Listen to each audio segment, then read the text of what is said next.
Eu não sei qual é o seu carro, aliás, não sei se você tem carro, não sei se você usa um carro para vir à igreja, mas suponho que sim, né, que a maioria de vocês que estão aqui tenham chegado até a igreja vindo de carro.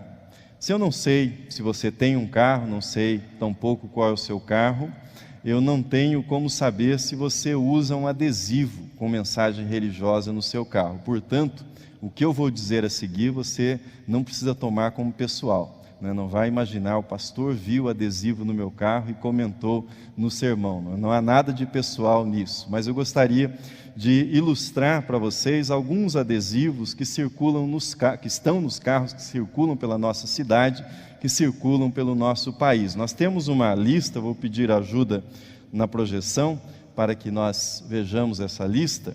Aí estão alguns, não é, das muitas frases que aparecem nos adesivos: presente de Deus, 1000% Jesus, sorria, Deus está te filmando, está nervoso, vai orar. Tem outro que diz, ora que melhora, semelhante a esse. Nada é impossível àquele que crê, fui para Jesus, sorria, Jesus te ama. E há um próximo que eu achei bem interessante também: veículo protegido por Deus 24 horas. É uma espécie, uma versão de Deus como segurança, e inclusive o escudo remete a isso. Qual o problema com adesivo? Será que há algum problema? O adesivo é uma síntese, e a síntese, em geral, ela funciona bem como ponto de chegada, como ponto de conclusão de um argumento, de uma reflexão. Mas dificilmente a síntese funciona bem como ponto de partida. É difícil compreender uma síntese quando você não tem os passos que levaram até aquela afirmação, até aquela conclusão. Esse é o problema com a síntese. Exemplifico para você com uma outra frase que aparece com muita frequência, talvez tenha aparecido mais no passado, mas ainda pode ser encontrada nos nossos dias, nos veículos. A frase é a seguinte: cuidado, em caso de arrebatamento, esse carro ficará desgovernado. Você já deve ter visto essa frase nos carros, né? Ilustro isso com essa frase pelo seguinte: para o cristão que estudou escatologia bíblica, que estudou escatologia na perspectiva pré-milenista, pré-tribulacionista, para o cristão que fez esse tipo de estudo, essa frase faz sentido. Ela é uma espécie de afirmação fundamental desse tipo de compreensão escatológica. Mas para aqueles que não são cristãos e veem esse tipo de afirmação no carro, ela soa muito estranha. E também para muitos cristãos ela acaba não fazendo sentido, para os cristãos que não estão familiarizados com essa teologia. Já fui perguntado, né, pessoas que leem no primeiro momento, e o estranhamento é tal que não entendem a palavra arrebatamento e leem arrebentamento, como se fosse um acidente. Obviamente o carro ficaria desgovernado. Portanto, é o seguinte: se você for utilizar, ou se você utiliza um adesivo no seu carro, leve em conta isso. A síntese é um bom ponto de chegada, mas ela não é um bom ponto de partida, ou seja, não é um bom início para a conversa, não é um bom início para passar uma mensagem. Por ser uma síntese, ela está sujeita a interpretações equivocadas, uma vez que ela pressupõe um conhecimento da parte daquele que a lê. Será que a mensagem do Evangelho, nosso tema neste mês é Evangelho, poder de Deus, será que a mensagem do Evangelho cabe num adesivo de carro? Será que a mensagem do Evangelho pode ser reduzida numa única frase? Há duas ideias a respeito do Evangelho que circulam entre os cristãos. Uma delas, a primeira que nós vamos examinar, eu não vi ainda em nenhum adesivo de carro, já vi em camisetas. A segunda, eu não vi ainda em camisetas, mas são sínteses, são resumos do Evangelho. A primeira está também na tela, é a seguinte: cristãos não são perfeitos, só perdoados. Essa é uma frase bastante simpática, é uma frase que até revela uma certa despretensão, uma certa modéstia da parte dos cristãos. Porém, essa síntese do Evangelho, ela pode induzir e tem induzido a um erro. Qual é o erro? A ênfase está no Evangelho como algo que tem poder sobre o passado. para perdoar os seus pecados, mas não sobre o seu presente, para modificar a sua vida presente. Deus, nessa versão, foi suficientemente bondoso para enviar Cristo para que desse a sua vida por nós, mas Deus não é suficientemente poderoso para modificar aquelas coisas na sua vida que o incomodam e que também desagradam a Deus. O Evangelho, nessa visão, é uma espécie de bilhete para o céu, ou seja, ele tem eficácia porque ele perdoa os seus pecados e no futuro abrirá as portas do céu para você, mas ele não atua exatamente modificando o presente, a sua vida. É como se o cristão, ao aderir a essa visão, dissesse para as outras pessoas, principalmente para aquelas que não são cristãs, como se ele estivesse dizendo: não esperem de nós cristãos um padrão ético superior, não esperem de nós cristãos um padrão ético diferente dos demais, não esperem de nós nenhum tipo de amor sacrificial, algo que surpreenda. Tenham paciência conosco. A única diferença entre vocês e nós cristãos é que nós cristãos acreditamos na doutrina certa a respeito da expiação, a respeito do perdão de pecados, e por isso nós vamos para o céu, e vocês ainda não acreditaram nesse conjunto de ideias corretas a respeito da expiação e a respeito do perdão de pecados. Mas há uma segunda síntese do Evangelho que circula, nem sempre formulada com toda clareza e defendida, mas também circula entre nós. Ela é a seguinte: cristãos não são perfeitos, só engajados. Cristãos não são perfeitos, só engajados. Engajados em quê? Engajados e comprometidos em fazer o bem, em praticar boas obras. Mais uma vez, aparentemente não há nada de errado com essa síntese. Tiago diz que a fé sem obras é morta. Portanto, esta é uma afirmação que a princípio nos parece correta. Porém, o seu erro está no reducionismo. É verdade que o Evangelho conduz à prática de boas obras, mas o Evangelho não se resume, não pode ser reduzido à prática de boas obras, à prática de atos de amor, à prática de atos de justiça. Eles resultam do Evangelho, mas eles não são o Evangelho. São produtos, são resultados, são consequência do Evangelho. Nesta versão do Evangelho, nós cristãos, quando aderimos, nós estamos dizendo: pouco importa em que você crê, desde que você faça o bem. Quando nós aderimos a essa visão, nós estamos dizendo: o Evangelho de Deus é o poder para que você ame as pessoas, para que você seja inclusivo, para que você seja tolerante. Nós estamos dizendo: o Evangelho é uma ética social altruísta. É isso que o Evangelho faz na vida das pessoas, produz uma ética social altruísta. O problema com as duas sínteses mencionadas que estão aí na tela é o seguinte: o Evangelho representa exatamente estas coisas, mas ele é muito mais do que isto. Ele não é só isto, ele é isto, mas ele é muito mais do que estas duas afirmações.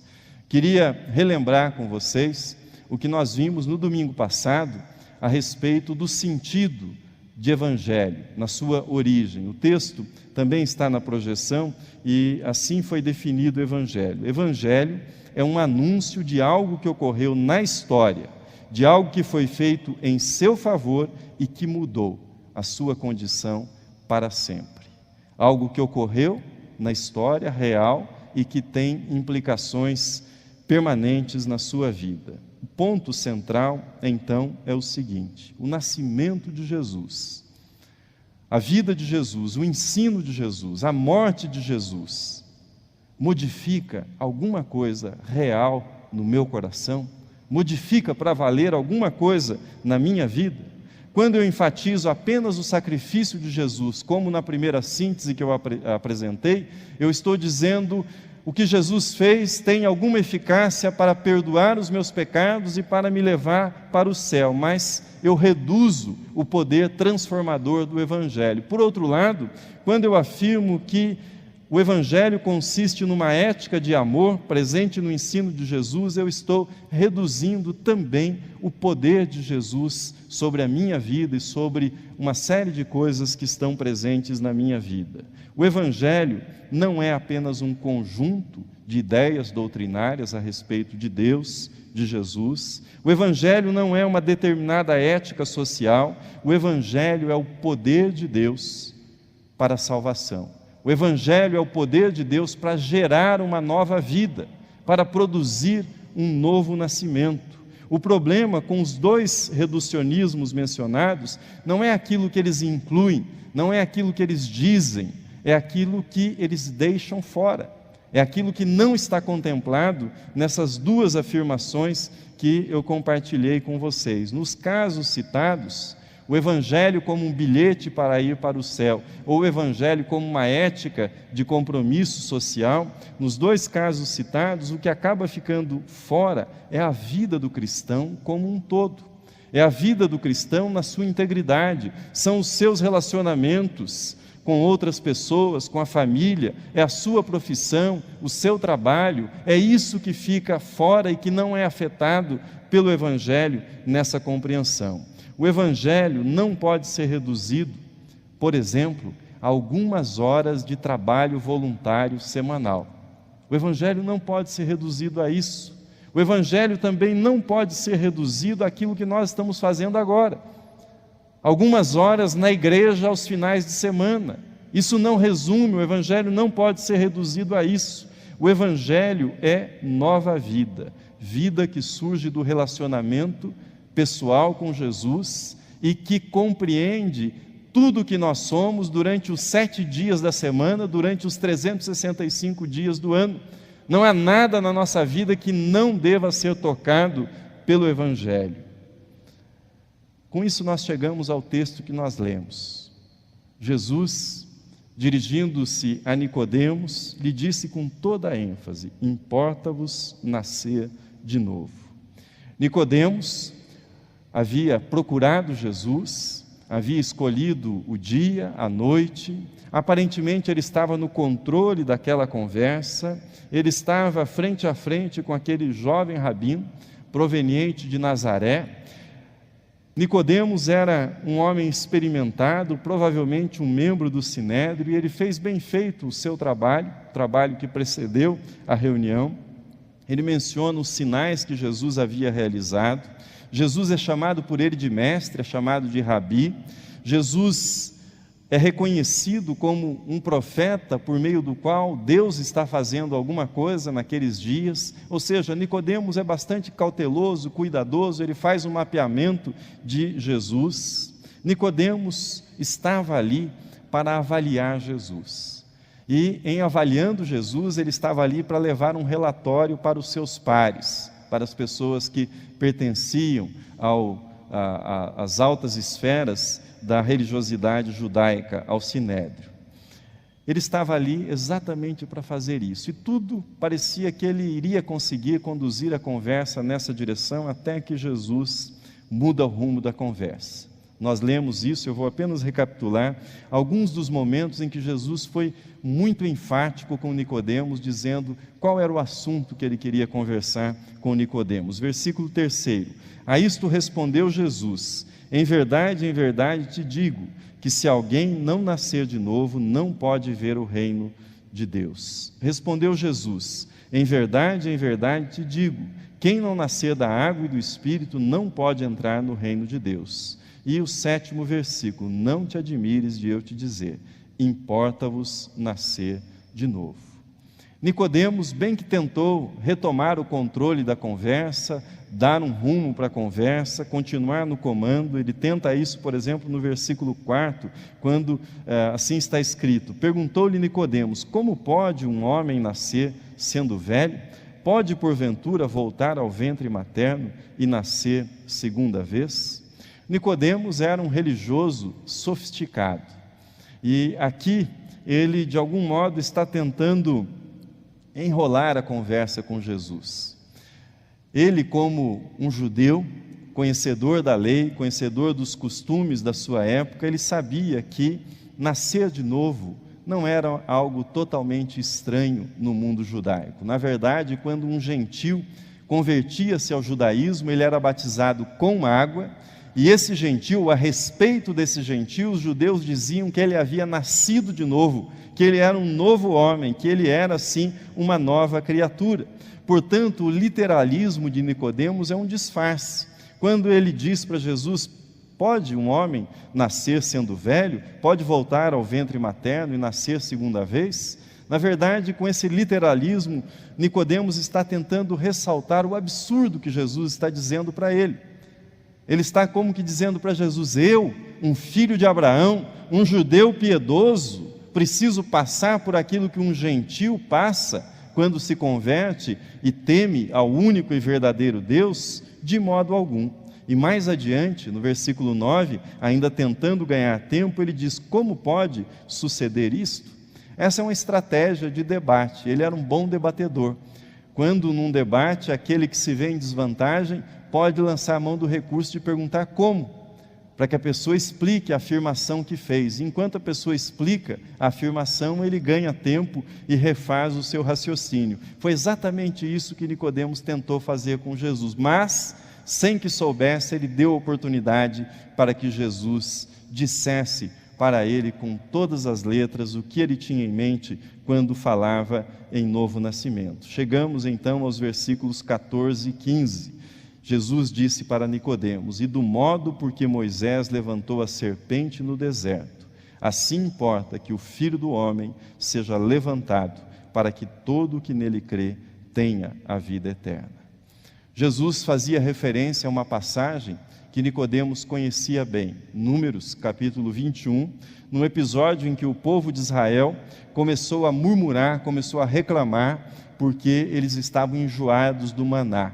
E reclamavam de Moisés e reclamavam também de Deus, e serpentes começaram a chegar e a invadir o acampamento israelita. Pessoas eram picadas e morriam em decorrência desse ferimento das serpentes, e Moisés, percebendo o pecado do povo, intercedeu junto a Deus pelo povo.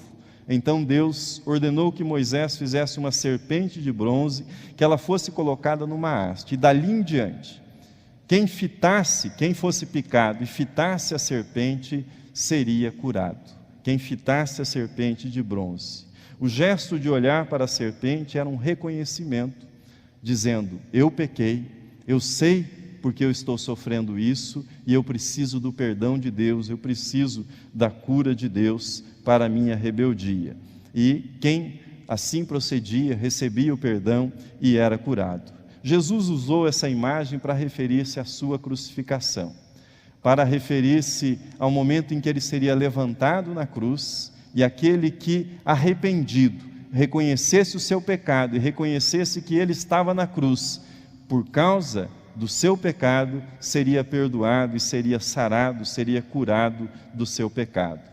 Com isso, eu queria chegar nesse momento ao tema que é fundamental no que diz respeito ao Evangelho, aquilo que é o coração do Evangelho, é o núcleo essencial do Evangelho: pecado e arrependimento.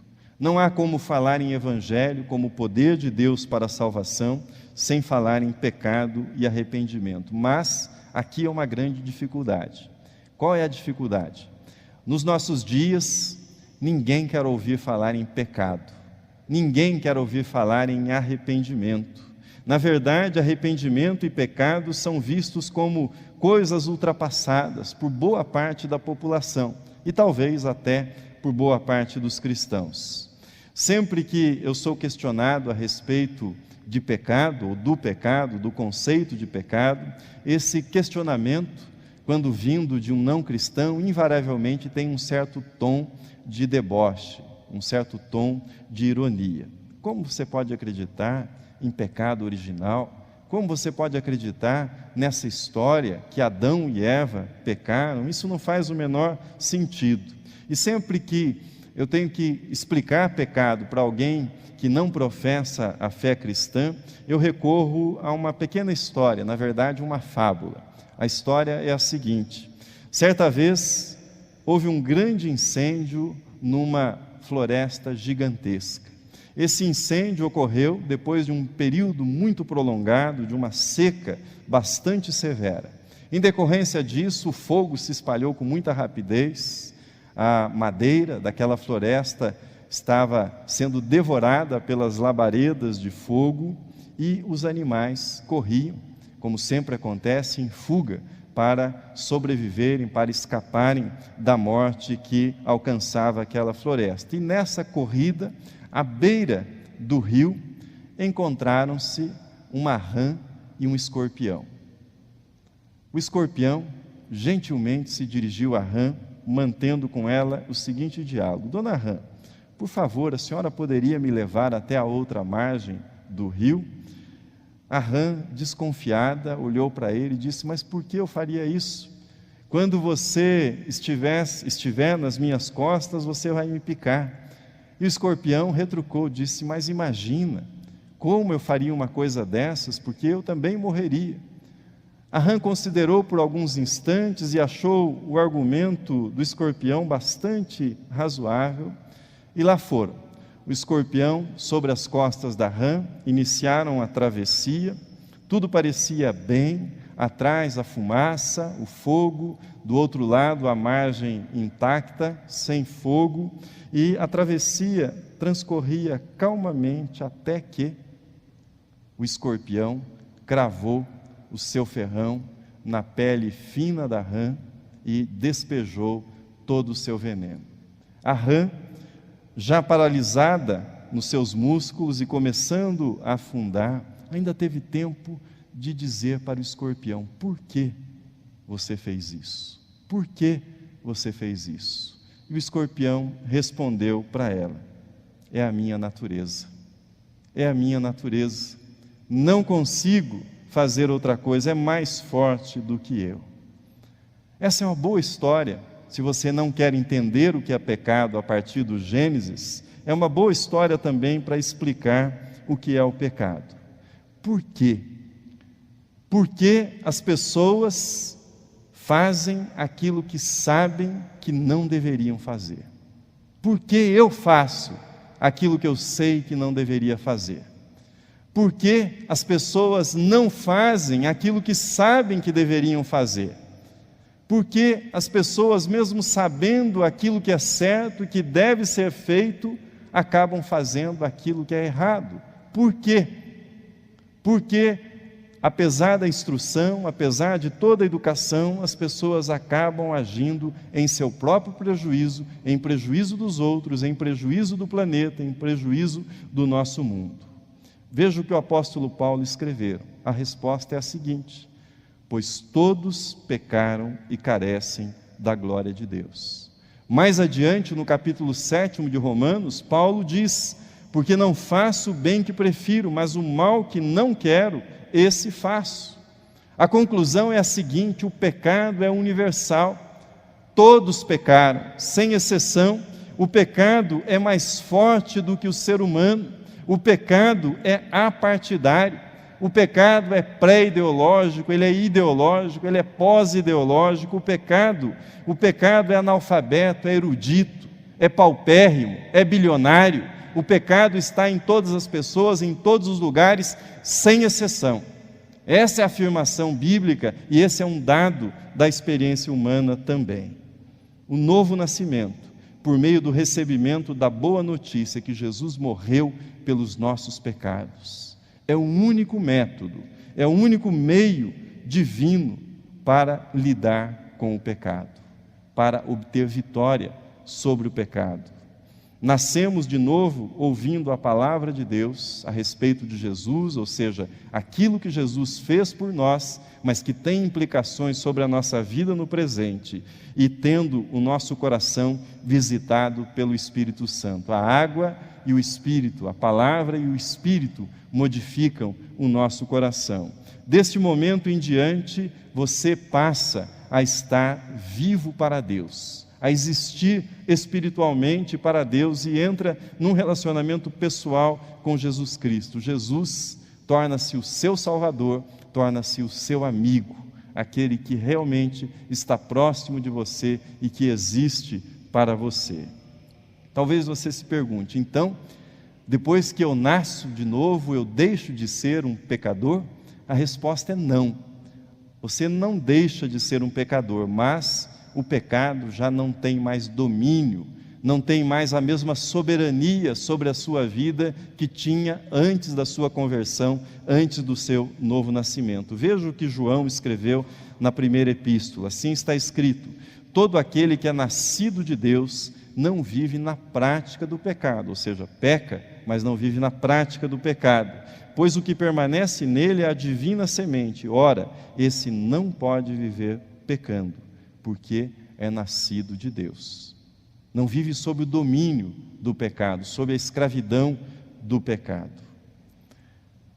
Quero compartilhar com você uma coisa que me incomoda e me preocupa muito nos dias atuais.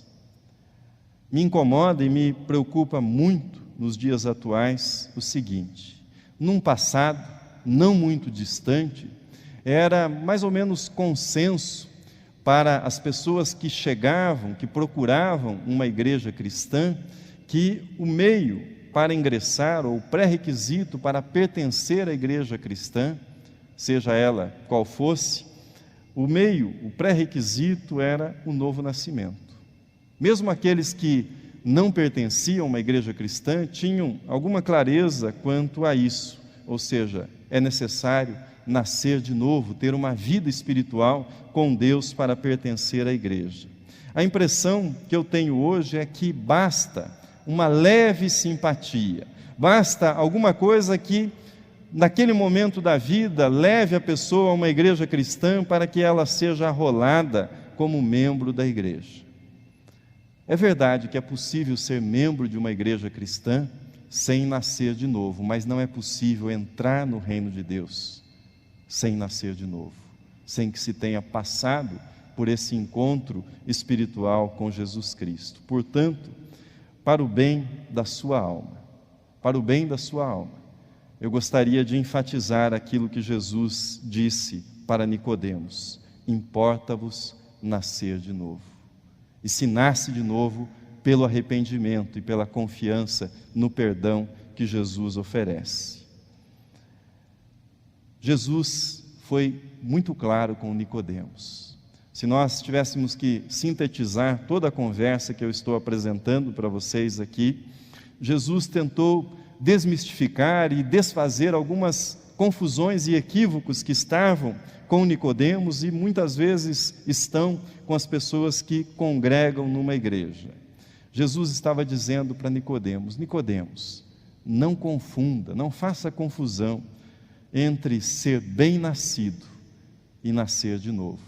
Nicodemos, não faça confusão entre religião e regeneração. A religião consiste em ritos que são exteriores, mas a regeneração é a obra do Espírito Santo gerando uma nova vida, gerando uma nova criatura. Nicodemos, não faça confusão entre reputação, entre ser uma pessoa respeitável, uma pessoa que faz boas obras, uma pessoa religiosa, e ser uma pessoa redimida. Não faça confusão entre reputação e redenção. Nicodemos, não confunda uma conversa sobre Deus, a respeito de Deus, com um encontro com Deus. O que Jesus oferecia para Nicodemos era um encontro com Deus. O que Ele oferece para você também é um encontro com Ele. E esse encontro passa pelo arrependimento e passa por confiar de todo o coração que aquilo que Jesus fez na cruz foi por você, para que você tivesse uma nova vida e não só um bilhete para ir para o céu, para que você tivesse uma nova vida e não só para que você fosse uma pessoa engajada em fazer coisas boas. Que Deus o abençoe, com esta convicção de ter nascido de novo pelo poder do Espírito e pela palavra de Deus. Amém.